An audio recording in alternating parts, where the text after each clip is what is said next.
साथ और मेहमान भी जुड़ चुके हैं। किरण जानी है, रचना वैद्य है, विशाली पारिक हैं। आप तीनों मेहमानों का बहुत बहुत शुक्रिया, थैंक यू वेरी मच समय देने के लिए। विशाली, आपसे शुरू करें। पहले आप अपने जरा शेयर्स बता दोगे आज के, आपके शेयर्स कौन से हैं?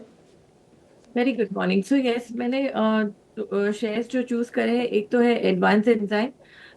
एक अच्छा सा मूव आके करेक्शन में और एक राउंडिंग बॉटम हुई है, और कल एक अच्छा सा वॉल्यूम भी हुआ है। सो मेरे हिसाब से ये लेवल पे मुझे ये स्टॉक सही लग रहा है, even as a positional trade. So advance enzyme रहेगा 387, स्टॉप लॉस रहेगा 370 और टारगेट रहेगा 410। दूसरा है वो मिधानी, कल वो भी एक स्टॉक मोमेंटम में आया था। सो 380 के स्टॉप लॉस के साथ 410 उसका भी टारगेट रहेगा। ठीक है, ये दो शेयर, अच्छा दोनों के टारगेट 410, गजब है। मिधानी के भी टारगेट 410 और एडवांस्ड एंजाइम के भी टारगेट 410 के दो शेयर। चलिए, याद करने में दिक्कत नहीं होगी कि टारगेट क्या है दोनों शेयरों का। दो के दो बाई कॉल्स ये हो गए वैशाली जी की तरफ से। अब चलेंगे रचना जी के पास। रचना जी, गुड मॉर्निंग। बताइए आपके शेयर्स कौन से होंगे, क्या खरीदना है आज मैम? जी गुड मॉर्निंग। और मेरी तरफ से भी बाय कॉल्स रहेंगे, दोनों बाय कॉल्स रहेंगे। एक बीडीएल के फ्यूचर्स में रहेगा और एक अपोलो हॉस्पिटल के फ्यूचर्स में रहेगा। पहले अगर अपोलो हॉस्पिटल्स की बात करें, कल यहाँ पे थोड़ा सा कंसोलिडेशन हुआ है लेकिन ट्रेंड पॉजिटिव है। तो मेरे हिसाब से यहाँ पे अगर फ्यूचर्स को बाय करा जाए एंड 7170 का एसएल लगाया जाए तो अपसाइड पे हमारा टारगेट रह सकता है इसमें 7300 तक का। मोमेंटम इंडिकेटर्स दिखा रहे हैं कि ये सपोर्ट से आज ऊपर जाना चाहिए। और दूसरा जो है दैट इज बीडीएल। बीडीएल के फ्यूचर्स को हम बाय करेंगे। और यहाँ पे भी कल थोड़ा सा कंसोलिडेशन के बाद लास्ट आवर्स में आप जाने की कोशिश करी है स्टॉक ने। तो अगर इसमें 493 का एसएल होल्ड करेगा फ्यूचर्स पे तो यहाँ पे हमारा टारगेट हो सकता है 510। ऑल राइट, तो दो काउंटर्स रचना जी की तरफ से यहाँ पर रखते हैं नज़र। अपोलो हॉस्पिटल, साथ ही वेदांता, इन्होंने दोनों पे ही बाय कॉल दी है। पर अब किरण जी, गुड मॉर्निंग, आपसे समझना चाहेंगे, बताइए आपके कौन से स्टॉक्स हैं? Very good morning everyone. So हमारी तरफ से दो कॉल है, दोनों बाई की तरफ है। पहला जो स्टॉक है वो पीएसयू स्टॉक्स में से कंटेनर कॉर्प रहेगा। अगर आप कॉनकोर का चार्ट देखोगे तो काफी समय से एक फॉलिंग चैनल के अंदर ट्रेड कर रहा था। अब कहीं पे आप देख रहे हो कि डबल बॉटम पैटर्न ब्रेकआउट में देखने को मिल रहा है। स्टॉक अपनी 20 डेज 50 डेज मूविंग एवरेज के ऊपर ट्रेड कर रहा है। कल के सत्र में हमने देखा कि वॉल्यूम के साथ स्टॉक में प्राइस मूवमेंट देखने को मिला था। क्लियर कट ये एक लॉन्ग बिल्डअप यहाँ पे देखने को मिल रहा है। मोमेंटम इंडिकेटर भी बुलिश जोन के अंदर है। तो कॉनकोर हम करंट मार्केट प्राइस या कोई भी डीप आता है 850 तक तो लॉन्ग करेंगे। एक दो दिन में आप 884 तक के टारगेट देख सकते हो। और जो स्टॉप लॉस हमें मेंटेन करना है वो 834 का स्टॉप लॉस मेंटेन करना है। सो कंटेनर कॉर्प हमारा पहला कॉल रहेगा। दूसरा जो कॉल रहेगा वो फार्मा में से। फार्मा में हमने देखा है कि कहीं ना कहीं एक डिवाइडेड परफॉर्मेंस है, लेकिन जो लार्ज कैप फार्मा है वहां पे एक अच्छा खासा मूव हमें देखने को मिल रहा है। कल हमने देखा कि सन फार्मा में भी एक अच्छा खासा मूव था लोअर लेवल के आसपास से। सो डॉक्टर रेड्डी हमारा प्रिफर्ड पिक रहेगा। यहाँ पे भी आप देखोगे तो इंट्राडे चार्ट्स के ऊपर एक clear cut rounding bottom pattern हमें देखने को मिल रहा है। स्टॉक काफी समय से अपनी सभी इंपॉर्टेंट मूविंग एवरेज के नीचे था, लेकिन पिछले 3 दिन से लगातार हम देख रहे हैं कि 20 डेज मूविंग एवरेज के ऊपर सस्टेन हो रहा है। तो यहाँ पे भी हमें लग रहा है कि एक शॉर्ट कवरिंग एक्सपेक्टेड है। तो डॉक्टर रेड्डी 1270 के आसपास की क्लोजिंग है, हम लॉन्ग करके जाएंगे। एक दो दिन में आप 1310 तक के टारगेट एक्सपेक्ट कर सकते हो एंड 1250 एज स्टॉप लॉस हमें मेंटेन करना है। तो कहीं ना कहीं डॉक्टर रेड्डी हमारा पहला दूसरा प्रिफर्ड पिक रहेगा। तो कॉनकोर एंड डॉक्टर रेड्डी दोनों में हम लॉन्ग करके जा सकते हैं। ठीक है, कॉनकोर रेलवे से हो गया। और कल हमने हालांकि देखा कि फार्मा में और एफएमसीजी में कमजोरी रही, लेकिन डॉक्टर रेड्डीज ने थोड़ी सी स्ट्रेंथ जरूर दिखाई, उस पर आप भरोसा कीजिए। आज इसमें बाइंग की कॉल है किरण जी की तरफ से। दो शेयर हो गए बाई के, किरण जानी के।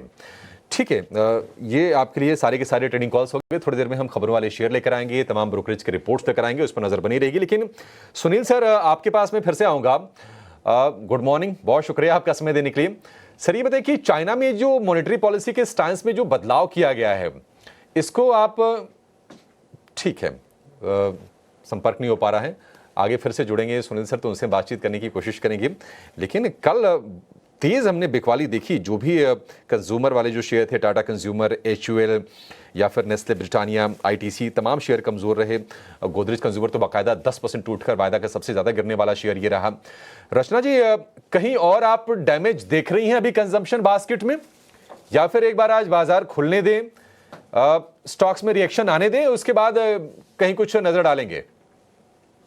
जी, जहाँ तक एफएमसीजी कंजम्पशन वगैरह की बात है तो इसमें मुझे ट्रेंड हर जगह नेगेटिव ही नजर आ रहा है और यहाँ पे अभी तक कोई ऐसी साइन नहीं दिखी है जहाँ पे हमें ये लगे कि जो गिरावट कितने टाइम से चली है वो अभी कहीं थमेगी या रुकेगी। फॉर एग्जांपल एशियन पेंट्स इतनी बड़ी गैप डाउन के बाद भी, इतने दिन के कंसोलिडेशन के बाद भी फिर से नए लोज बनाने की कोशिश में कल लगा था, which is not a good sign. तो इस तरीके से दूसरे भी एफएमसीजी नाम वगैरह में नेगेटिविटी दिख रही है।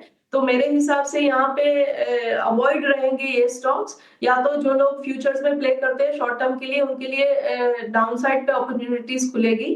अपसाइड के लिए दीज आर अवॉइड नेम्स। अभी तक कोई पॉसिबिलिटी नहीं है कि ये टर्न करे अपसाइड पे। और एडू के साथ आदित्य अग्रवाल हमारे साथ जुड़ गए हैं, मैन फ्रॉम मोतीलाल ओसवाल, चंदन तापड़िया है हमारे साथ और साथ ही हमारे साथ तेजस शाह भी जुड़े हैं जेएम फाइनेंशियल सर्विसेज से। आप तीनों का ही स्वागत है। Good morning gentleman. क्विकली आपसे आपके ओपनिंग ट्रेड्स और बाजार में स्टॉक स्पेसिफिक रुख क्या है ये जानना चाहेंगे। चंदन, शुरुआत आपसे करेंगे, बताएं। बिल्कुल, बहुत बहुत धन्यवाद, आभार। देखिए, बाजार है थोड़ा सा कंसोलिडेट हुआ है, बट जब तक 24,444 होल्ड करता है, इंडेक्स 25,000 तक जाने की गुंजाइश यहाँ पे रख रहा है। स्टॉक वाइज बात करें तो देखिए हमारे 3-4 थीम पे यहाँ पे पूरा फोकस है। पहला तो आपका रहेगा कैपिटल मार्केट रिलेटेड काउंटर्स पे, चाहे आपका एक्सचेंज हो, ब्रोकिंग हाउसेज, डिपॉजिटरी या फिर एएमसीज। तो ये पूरे सेक्टर पे पॉजिटिव व्यू हमारा रहेगा। उस लिहाज से मैं सीडीएसएल पे खरीदारी की सलाह दूंगा। कुछ दिन पहले एक बड़ा कंसोलिडेशन ब्रेकआउट हुआ था और लगातार पिछले 10-12 दिनों से हाई राइज हाई लोज का सीक्वेंस इंटेक्ट है। तो 1850 के सपोर्ट से 2000 तक के टारगेट सीडीएसएल में बनने चाहिए। उसके अलावा आप देखोगे तो कहीं ना कहीं सेलेक्टिव ऑटो एंसरीज नेम में पॉजिटिव बायस देखने को मिला। इवन कुछ फार्मा काउंटर्स में स्ट्रेंथ देखने को मिल रही है। तो यहाँ पे एक्साइड इंडस्ट्री पे मैं खरीदारी की सलाह देना चाहूंगा। टेक्निकली देखिए तो एक छोटा सा पोल एंड फ्लैग पैटर्न बना है, उसकी वजह से अपमूव बनने चाहिए। 457 का सपोर्ट रहेगा, ऊपर में लगभग 485 तक के टारगेट यहाँ पे बनने चाहिए। ओके, बस 3 मिनट बचे हैं। आदित्य, क्विकली बाजार खुलने से ठीक पहले कौन से स्टॉक्स हैं आपके रेडार पर? 2 बाय रिकमेंडेशन के साथ जाना चाहूंगा मानसी। पहला है एपीएल अपोलो, स्टॉक के कंसोलिडेशन ब्रेकआउट के कगार पे है। करंट लेवल्स पे खरीदारी की सलाह रहेगी। 1700 का लक्ष्य, यहाँ पे 1560 का स्टॉप लॉस लगाना है। दूसरा कल्याण ज्वेलर्स, स्टॉक एक बहुत शानदार कंसोलिडेशन ब्रेकआउट दिखाया कल वॉल्यूम्स पे, अच्छे वॉल्यूम्स पे।